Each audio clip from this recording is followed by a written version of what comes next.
ಹೊರಗಡೆ ಎಲ್ಲಾದ್ರೂ ಹೋಗಿ ಬಂದ್ರೆ ನಮ್ಮಮ್ಮ ನೀರು ಎತ್ಕೊಂಡು ನಿಂತ್ಕೊಳ್ತಿದ್ರು. ನಮ್ಮ ತಾಯಿ ಬಂದು ನನಗೆ ದೇವ್ರು. ಒಂದು ದಿವಸದಲ್ಲಿ ಒಂದು 10 ಸಲ ನೆನೆಸ್ಕೊಳ್ತೀನಿ. ತುಂಬಾ ಅಂದ್ರೆ ತುಂಬಾ ಪುಣ್ಯ ಮಾಡಿದ್ದೆ ಅವರು ಹೊಟ್ಟೆನಲ್ಲಿ ನಾನು ಹುಡಕ್ಕೆ. ಇನ್ನೊಂದು ಜನ್ಮ ಅಂತ ಇದ್ರೂನು ಅವರೇ ನನಗೆ ಅಮ್ಮ ಆಗಿ ಬರ್ಬೇಕು. ಮೇಡಮ್, ಮದರ್ಸ್ ಡೇ ಇದೆ. ಸೊ ಏನ್ ಹೇಳ್ತೀರಿ? ತಾವು ಕೂಡ ಒಬ್ರು ಮದರ್, ನಿಮ್ಗೂ ಕೂಡ ಒಬ್ರು ಮದರ್ ಇದ್ರು. ನಮ್ಮ ಮದರ್ ಒಂಥರ ದೇವ್ರು. ನಮ್ಮ ಮದರು ನಮ್ಮ ಫಾದರ್ ಅಂದರೆ ನನಗೆ ಒಂಥರ ದೇವ್ರು ಅಷ್ಟೇನೆ ಅವರು. ನಾನು ಬೇರೆ ನಮ್ಮ ಮದರ್ ಬಗ್ಗೆ ಹೇಳಬೇಕು ಅಂದರೆ, ಹೊರಗಡೆ ಎಲ್ಲಾದರೂ ಹೋಗಿ ಬಂದರೆ ನಮ್ಮಮ್ಮ ನೀರು ಎತ್ಕೊಂಡು ನಿಂತ್ಕೊಳ್ತಿದ್ರು. ಅಯ್ಯೋ ನಮ್ಮ ಹುಡುಗಿ, ನಾನೇನು ಸಾಧನೆ ಮಾಡ್ಕೊಂಡು ಬಂದಿಲ್ಲ ನಾನು.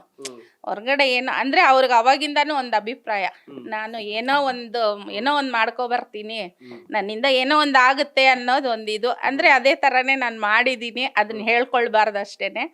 ಆ ಥರ ನಮ್ಮ ಮಕ್ಕಳು ಚೆನ್ನಾಗೇ ಇದ್ದಾರೆ. ನಮ್ಮ ಬೊಮ್ಮನಹಳ್ಳಿಯಲ್ಲಿ ಇರೋರೆಲ್ಲ ನನ್ನ ಮಕ್ಕಳೇನೆ. ನಾನು ಬೊಮ್ಮನಹಳ್ಳಿಗೆ ತಾಯಿ. ನಾನು ಅದರಲ್ಲಿ ಹೇಳ್ಕೊಳ್ಳೋದ್ರಲ್ಲಿ ನಾನು ಹೆಮ್ಮೆ ಪಡ್ತೀನಿ. ಬೊಮ್ಮನಹಳ್ಳಿಗೇನೆ ನನ್ನ ತಾಯಿ. ಈವನ್ ಸತೀಶ್ ರೆಡ್ಡಿ ಕೂಡ ನನ್ನನ್ನು ಅಕ್ಕ ಅಂತಾನೆ ಕರೀತಾರೆ. ಹಂಗಾಗಿ ನನಗೆ ತುಂಬ ಹೆಮ್ಮೆನೆ. ಮದರ್ಸ್ ಡೇ ಅಂತಂದರೆ ತುಂಬ ಹೆಮ್ಮೆ ಆಗುತ್ತೆ.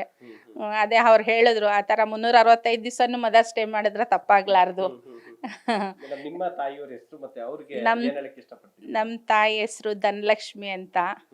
ಅದೇ ಹೇಳಿದ್ನಲ್ಲ, ನಮ್ಮ ತಾಯಿ ಬಂದು ನನಗೆ ದೇವ್ರು. ಅದು ದೇವ್ರು. ಇಂತ ಟೈಮಲ್ಲಿ ನನ್ನ ತಾಯಿ ಇರ್ಲಿಲ್ಲ ಅಂದ್ರೆ ಅಪ್ಪ ಹೇಗೆ ಅಂತ ಅನ್ಸುತ್ತೆ ನಿಮ್ಗೆ? ಇವಾಗ ಕ್ಷಣದಲ್ಲೂ ಅನ್ಸುತ್ತೆ. ಒಂದು ದಿವಸದಲ್ಲಿ ಒಂದು 10 ಸಲ ನೆನೆಸ್ಕೊಳ್ತೀನಿ. ಅದೇ ಹೇಳಿದ್ನಲ್ಲ, ನಾನು ಹೊರಗಡೆಯಿಂದ ಬಂದಿದ ತಕ್ಷಣ, ಯಾಕಮ್ಮ ಮಕ ಸಪ್ಪಗಿದೆ, ಮಧ್ಯಾಹ್ನ ಊಟ ಮಾಡಿಲ್ವಾ, ಯಾಕೆ, ಏನು, ಅದು ಇದು ಬೇರೆ ಯಾರಿಗೂ ಬರೋದಿಲ್ಲ. ಅದು ಇವಾಗ ಅದನ್ನ ನೆನೆಸ್ಕೊಂಡ್ರೆ ಇವಾಗ ಅವ್ರು ಹೇಳ್ದಂಗೆ ಕಣ್ಣಲ್ಲಿ ನೀರು ಬರುತ್ತೆ. ಅದೇ ಹಂಗಾಗಿ ನಮ್ಮ ತಾಯಿ ತುಂಬ ಅಂದರೆ ತುಂಬ ಪುಣ್ಯ ಮಾಡಿದ್ದೆ ಅವರು ಹೊಟ್ಟೆನಲ್ಲಿ ನಾನು ಹುಡಕ್ಕೆ. ಅಂದರೆ ಅವರು ಹೇಳಿದ್ದಾರೆ, ನಿನ್ನಂಥ ಮಗಳನ್ನ ಪಡೆಯೋಕ್ಕೆ ನಾವು ಪುಣ್ಯ ಮಾಡಿದ್ವಿ ಅಂತ ಅವರು ಹೇಳಿದ್ದಾರೆ. ಅಂದರೆ ನನಗೆ ತುಂಬಾ ಹೆಮ್ಮೆ ವಿಷಯ. ನಮ್ಮಪ್ಪ ನಮ್ಮಮ್ಮ ಥರ ಎಲ್ರಿಗೂ ಸಿಗಬೇಕು ಅಂತ ನಾನು ಅರಸ್ಕೊಳ್ತೀನಿ. ಮೇಡಮ್, ನೀವು ಮಗು ಇದ್ದಾಗೂ ನಿಮ್ಮ ತಾಯಿ ಸೇಮ್ ಪ್ರೀತಿ, ಹೌದು. ತಮ್ಮ ಮದುವೆ ಆಗಿದ್ದಾಗೂ ಸೇಮ್ ಪ್ರೀತಿ, ತಾವು ತಾಯಿ ಆದಾಗೂ ಸೇಮ್ ಪ್ರೀತಿ, ಒಟ್ಟು ನೀವು ಅಜ್ಜಿ ಆದಾಗೂ ಅವ್ರಿಗೆ ಸೇಮ್ ಪ್ರೀತಿ ಇರುತ್ತೆ. ಯಾವ ಪ್ರೀತಿನೂ ವ್ಯತ್ಯಾಸ ಆಗಲ್ಲ. ವ್ಯತ್ಯಾಸ ಆಗ್ಬೋದು, ಇದು ವ್ಯತ್ಯಾಸ ಆಗಲ್ವಲ್ಲ, ಯಾಕಂದ್ರೆ ಹೌದು, ಅದೇ ತಾಯಿ ಪ್ರೀತಿ ಅನ್ನೋದು. ಅದೇ ತಾಯಿ ಪ್ರೀತಿ ಅನ್ನೋದು. ಊರಿಗೆ ರಾಜ ಆದ್ರೂನು ತಾಯಿಗೆ ಮಕ್ಕಳೇನೆ ಅಲ್ವರಾ? ಅಲ್ವಾ? ಊರಿಗೆ ರಾಜ ಆದ್ರೂ, ಇವಾಗ ಸಿದ್ದರಾಮಯ್ಯ ಆದ್ರೂ ಸಿದ್ದರಾಮಯ್ಯನ್ಗೆ ಅಮ್ಮಗೆ ಸಿದ್ದರಾಮಯ್ಯ ಮಗನೇ ತಾನೆ. ಆ ಥರನೇ ಅಲ್ವಾ? ಊರಿಗೆ ರಾಜ ಆದ್ರೂ ತಾಯಿಗೆ ಮಗುನೇ. ತುಂಬಾ ಒಂದೆರಡು ಟೈಮು ಯಾವ್ದೋ ಒಂದು ತುಂಬಾ ಕಷ್ಟಗಳು, ಆ ಟೈಮಲ್ಲಿ ನಿಮ್ಮ ತಾಯಿ ಜೊತೆ ನಿಂತಿರುವಂತದ್ದು, ನೀವು ಹೋಗಿ ತಾಯಿ ಹತ್ರ ಹೇಳ್ಕೊಂಡಿರೋ ಅಂತದ್ದು ಯಾವ್ದಾದ್ರು ಒಂದೆರಡು ವಿಚಾರ ಹೇಳ್ಬೋದಾ ಮೇಡಮ್? ತುಂಬಾ ಕಷ್ಟ ಅಮ್ಮ, ನನ್ನ ಕೈಯಲ್ಲಿ ಆಗ್ತೀನಿ, ಯಜಮಾನ್ರ ಕೈಲೂ ಹೇಳ್ಕೊಳಕ್ ಆಗಿಲ್ಲ ಅಂತದ್ ಏನಾದ್ರು ಇರುತ್ತೆ ತಾಯಿ ತರ ಹೇಳ್ಕೊಳಂತದ್ದು? ಅಲ್ಲ, ಯಾಕಂದ್ರೆ ನಾವೆಲ್ಲ ಒಟ್ಟಿಗೆ ಇದ್ವಿ. ಅಮ್ಮ, ಅಪ್ಪ, ಚಿಕ್ಕಮ್ಮ, ಚಿಕ್ಕಪ್ಪ, ತಮ್ಮ, ತಮ್ಮನೆಂಟಿ, ನಾವು ಎಲ್ಲ ಒಟ್ಟಿಗೆ ಇದ್ವಿ.